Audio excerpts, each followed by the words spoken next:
Hello again, I'm John Terzak. In this lesson, I will attempt to answer a question which is, how do you make Pico de Gallo and or tomato salsa? This is a Mexican tomato relish. We're going to get right down to it too. We have some nice leafy Mexican oregano, green scallions, fresh lime, a little bit of jalapeno. You could certainly use serrano or some chipotle in an adobo, cilantro, a splash of salad oil, some salt, and fresh diced tomatoes. So I'm going to start out with 2 cups of tomatoes and put them in the bowl. And I'll show you exactly how I dice those tomatoes. And I would suggest that you dice them kind of small in case you're going to be using this with chips. You want the chips to be, or the salsa to be able to be easily balanced on the chips. Not to suggest that the big ones you can't balance, but this is even easier, you know. And depending on what you're going to use it for, there's so many things you can use this with besides things like chips and tacos. You know, you can serve this next to a steak. You can flash saute this and serve it with fish or whatever.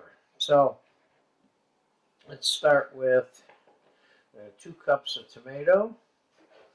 Now this is the complete fresh version, which is all fresh tomatoes.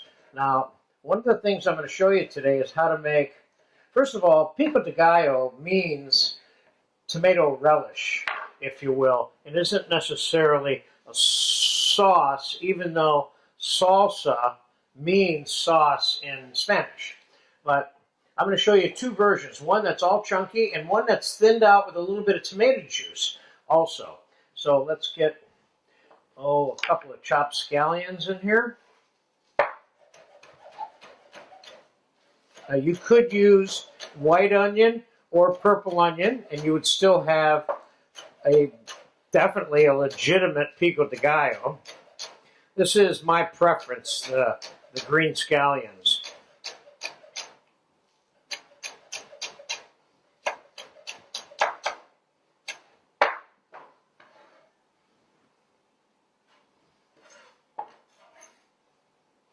And let's get some chopped cilantro here. So I probably have, 3 or 4 scallions in there. I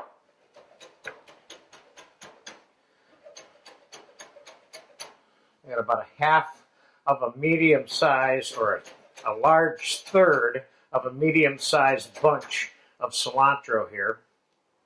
Can I cut all the stems up and put them in there? I can, but I'm not going to.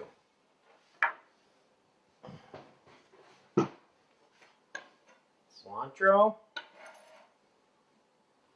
and jalapeno. Now, if you want this to taste like jalapeno but not be that hot, then you take the seeds out of the jalapeno before you dice it, because the seeds is what makes it not makes it so hot, but it certainly makes it hotter than without the seeds.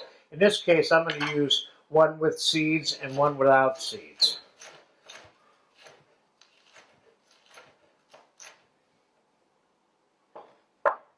I mean 1/2. This is a fairly large jalapeno.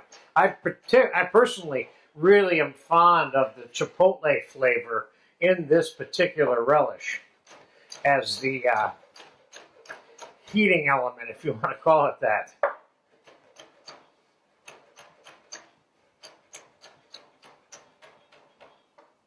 But you make it as hot as you want it, or not hot at all. You can make this without anything being hot in it. Okay, now I'm going to put the juice of a lime in here.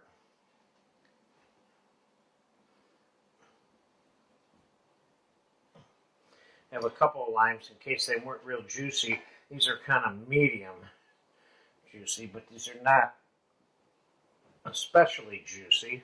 So I'm going to put another 1/2 in there.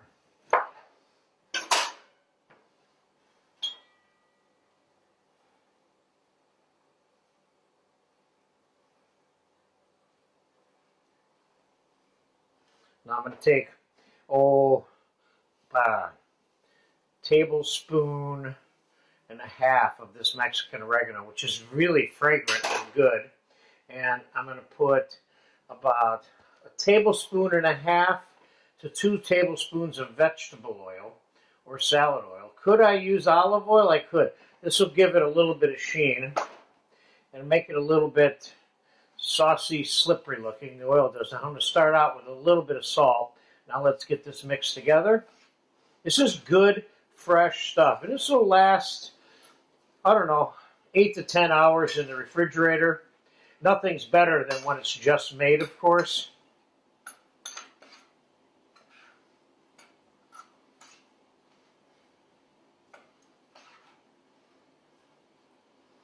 Okay, let's get another spoon here, and let's give that a taste.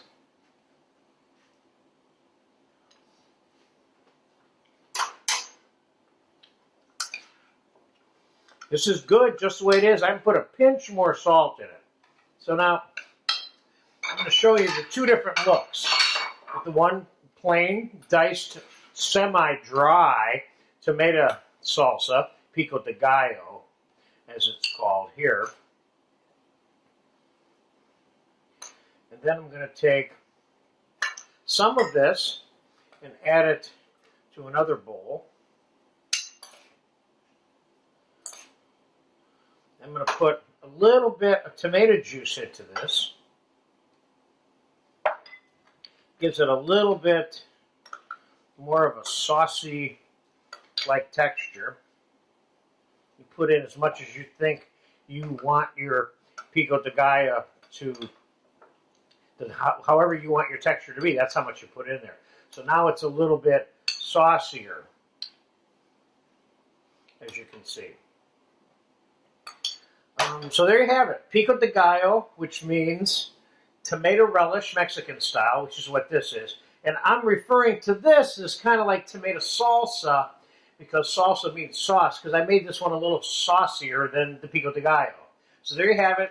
Enjoy it. This is a good, basic Mexican condiment, if you will, that any cook that makes Mexican food needs to know how to make. At least one version of it, and this is a very nice, fresh version. Thank you.